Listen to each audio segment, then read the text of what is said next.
Hi friends, welcome to Chennimalai family.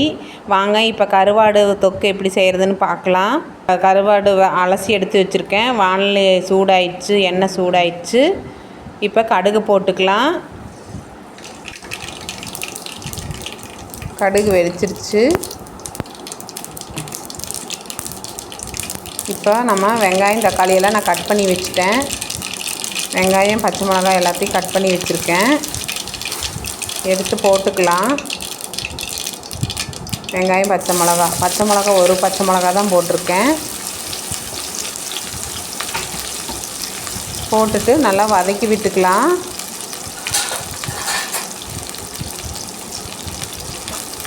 நல்லா வதங்கட்டும்.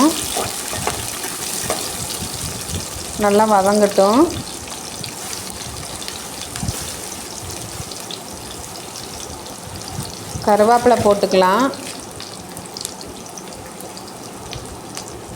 கருவேப்பிலை கொஞ்சம் போட்டு வதக்கி விட்டுக்கிறேன்.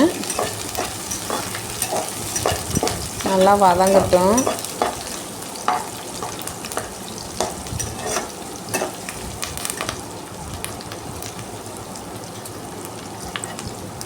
கொஞ்சம் ரோஸ்ட் மாதிரி வதங்கட்டும்.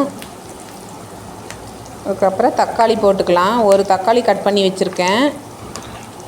தக்காளி போட்டு நல்லா வதக்கி விட்டுக்கலாம்.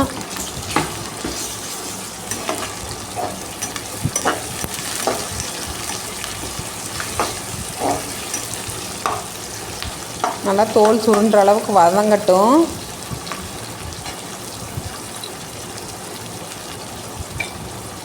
நல்லா வதங்கிடுச்சு. ரெட் சில்லி பவுடர் ஒரு ஸ்பூன் போட்டுக்கலாம்.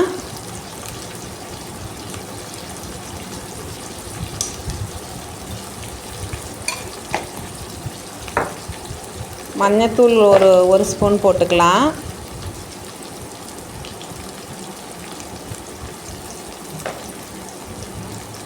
சால்ட்டு கொஞ்சம் போட்டுக்கலாம். நம்ம தேவைக்கு தகுந்தாப்படி போட்டுக்கலாம். கருவாட்டில் முதல்லையே இருக்கும் சால்ட்டு, அலசினாலுமே. இப்போ நல்லா இப்போ வதக்கி விட்டுக்கலாம்.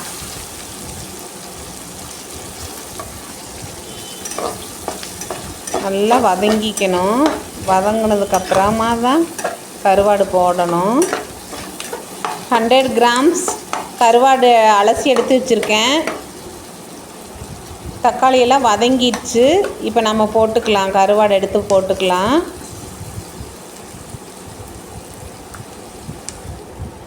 நெய்த்தூள் கருவாடு தான்.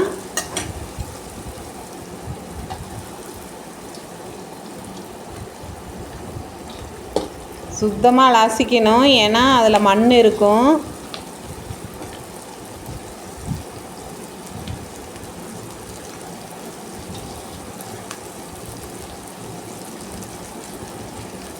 சுத்தமாக எடுத்து எல்லாம் போட்டுட்டு நல்லா வதக்கி விட்டுறணும்.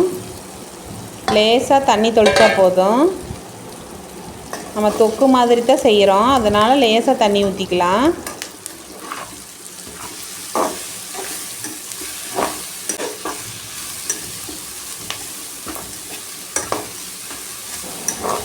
நல்லா வதக்கி விட்டுக்கலாம். இனிமேல் தான் நம்ம கொஞ்சமாக தண்ணி தொளிச்சுக்கணும். நிறைய தண்ணி ஊற்றக்கூடாது, ஏன்னா நம்ம தொக்கு மாதிரி செய்கிறதுனால தண்ணி மட்டும் தொளிச்சுக்கலாம். கொஞ்சமாக லேசாக தண்ணி ஊற்றிக்கணும்.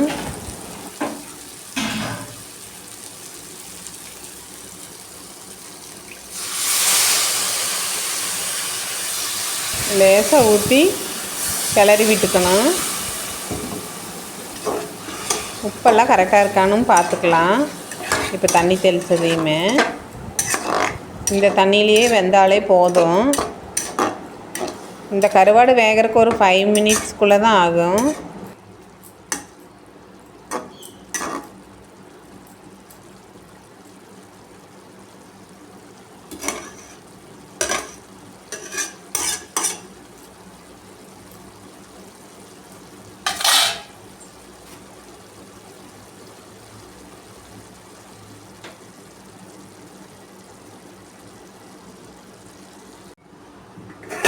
வெந்துருச்சான்னு பார்த்துக்கலாம். வெந்துருச்சு. இப்போ மல்லித்தழை போட்டுக்கலாம். கொஞ்சமாக போட்டு ஒரு கிளறி விட்டுக்கலாம்.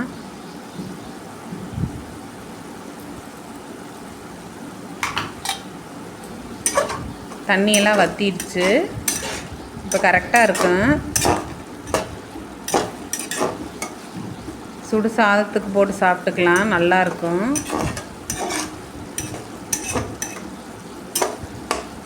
அவ்வளோதான், ரெடி ஆயிடுச்சு. கருவாடு தொக்கு இப்போ ரெடி ஆயிடுச்சு. எடுத்து சர்வ் பண்ணிக்கலாம். சுடு சாதத்துக்கு சூப்பராக இருக்கும். தேங்க்ஸ் ஃபார் வாட்சிங்.